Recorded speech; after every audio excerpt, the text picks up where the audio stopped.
Welcome back to GagPap. Among ର ଓଡ଼ିଆ ଅର୍ଥ ହେଲା ମଧ୍ୟରେ, ଗହଣରେ, ପରସ୍ପର ମଧ୍ୟରେ, ପରିବେଷ୍ଟିତ ଅବସ୍ଥାରେ। Among ପ୍ରିପୋଜିସନ ଶବ୍ଦଟିକୁ ପୋଜିସନ ଅର୍ଥାତ୍ ସ୍ଥିତି ବା ଅବସ୍ଥିତିକୁ ଦର୍ଶାଇବା ପାଇଁ ୟୁଜ୍ କରାଯାଏ। For example, the blue ball is among the yellow boxes. ନୀଳ ବର୍ଣ୍ଣର ପେଣ୍ଡୁ ହଳଦିଆ ବାକ୍ସ ମାନଙ୍କ ମଧ୍ୟରେ ଅଛି। ନୀଳ ବର୍ଣ୍ଣର ପେଣ୍ଡୁ ହଳଦିଆ ବାକ୍ସ ମାନଙ୍କ ମଧ୍ୟରେ ଯେଉଁଭଳି ଅଛି, ଠିକ୍ ଏହିଭଳି କେହି ବା କୌଣସି ବସ୍ତୁ କାହା ମଧ୍ୟରେ ବା ଗହଣରେ ଥିବା ପୋଜିସନ ବା ଅବସ୍ଥିତିକୁ ଦର୍ଶାଉଥିଲେ ସେହି କ୍ଷେତ୍ରରେ among ପ୍ରିପୋଜିସନ ଶବ୍ଦଟିକୁ ୟୁଜ୍ କରାଯାଏ। ନେକ୍ସଟ, ଏହାର ଆଉ କେତେକ ପ୍ରୟୋଗ ଗୁଡ଼ିକ ଦେଖିନେବା। ଡିଷ୍ଟ୍ରିବ୍ୟୁସନ ଅର୍ ଇନକ୍ଲୁଜନ, ବିତରଣ କିମ୍ବା ସମାବେଶନ ଦର୍ଶାଇବା। Among the books on the shelf, I found my old diary. କାନ୍ଥ ଆଲମିରା ଥାକରେ ଥିବା ପୁସ୍ତକ ଗୁଡ଼ିକ ମଧ୍ୟରେ ମୁଁ ମୋର ପୁରୁଣା ଡାଏରୀ ପାଇଲି। The secret was whispered among the friends. ବନ୍ଧୁମାନଙ୍କ ପରସ୍ପର ମଧ୍ୟରେ ରହସ୍ୟ ଗୋପନୀୟ ଭାବେ ଉଜାଗର ହେଲା। Comparison or choice, ତୁଳନା କିମ୍ବା ପସନ୍ଦ ଇତ୍ୟାଦି ଦର୍ଶାଇବା। She was considered the best among her peers. ସେ ତାହାର ଯୋଗ୍ୟତା ମଧ୍ୟରେ ସର୍ବଶ୍ରେଷ୍ଠ ବିବେଚିତ ହେଲେ। Location within a group, ଏକ ସମୂହ ମଧ୍ୟରେ ଅବସ୍ଥିତି।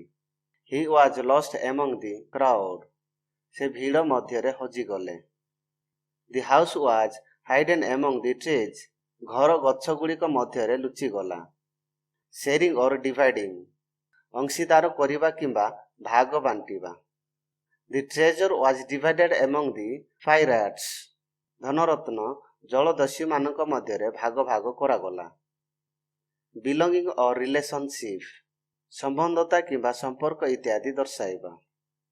She found solace among the ruins. ସେ ବିଫଳତା ଗୁଡ଼ିକ ମଧ୍ୟରେ ଆଶ୍ୱାସନା ପାଇଲେ। Association or connection, ସାହଚର୍ଯ୍ୟ କିମ୍ବା ସଂଯୋଗ।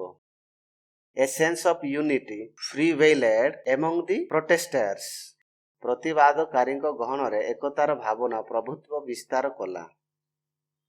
Influence or impact, ଖ୍ୟାତି ବା ପ୍ରଭାବ ଦର୍ଶାଇବା ପାଇଁ ମଧ୍ୟ ୟୁଜ୍ କରାଯାଏ। The news spread quickly among the population. ଖବର ଲୋକମାନଙ୍କ ମଧ୍ୟରେ ଦ୍ରୁତ ଗତିରେ ବ୍ୟାପିଗଲା। Quality or trait shared by a group, ଆପେକ୍ଷିକ ସ୍ୱଭାବ କିମ୍ବା ଚାରିତ୍ରିକ ବୈଶିଷ୍ଟ୍ୟ ଏକ ସମୂହ ଦ୍ୱାରା ଅଂଶୀଦାର। Honest is rare among the politicians. ରାଜନେତାମାନଙ୍କ ପରସ୍ପର ମଧ୍ୟରେ ସଚ୍ଚୋଟତା ଓ ସାଧାରଣ ଅଟେ। ଗାଇଜ୍, ଠିକ୍ ଏହି ଶବ୍ଦ ଭଳି ଅତି ସହଜ ମେଥଡରେ ପ୍ରତ୍ୟେକ ପ୍ରିପୋଜିସନ ଶବ୍ଦ ଗୁଡ଼ିକର ଓଡ଼ିଆ ଅର୍ଥ ଏବଂ ପ୍ରୟୋଗ ବିଷୟରେ ଜାଣିବାକୁ ଚାହୁଁଛନ୍ତି, ତାହେଲେ ଆମେ ଅପଲୋଡ କରୁଥିବା ପ୍ରତ୍ୟେକ ଭିଡ଼ିଓ ଗୁଡ଼ିକୁ ଦେଖନ୍ତୁ। ଯଦି ଏହି ଭିଡ଼ିଓଟି ଆପଣଙ୍କ ପାଇଁ ହେଲ୍ପଫୁଲ୍ ଅଛି, ତାହେଲେ ଭିଡ଼ିଓଟିକୁ ଲାଇକ୍ କରି ନିଜର ସାଙ୍ଗସାଥି ମାନଙ୍କୁ ମଧ୍ୟ ସାହାଯ୍ୟ କରିବା ପାଇଁ ନିହାତି ସେୟାର କରନ୍ତୁ।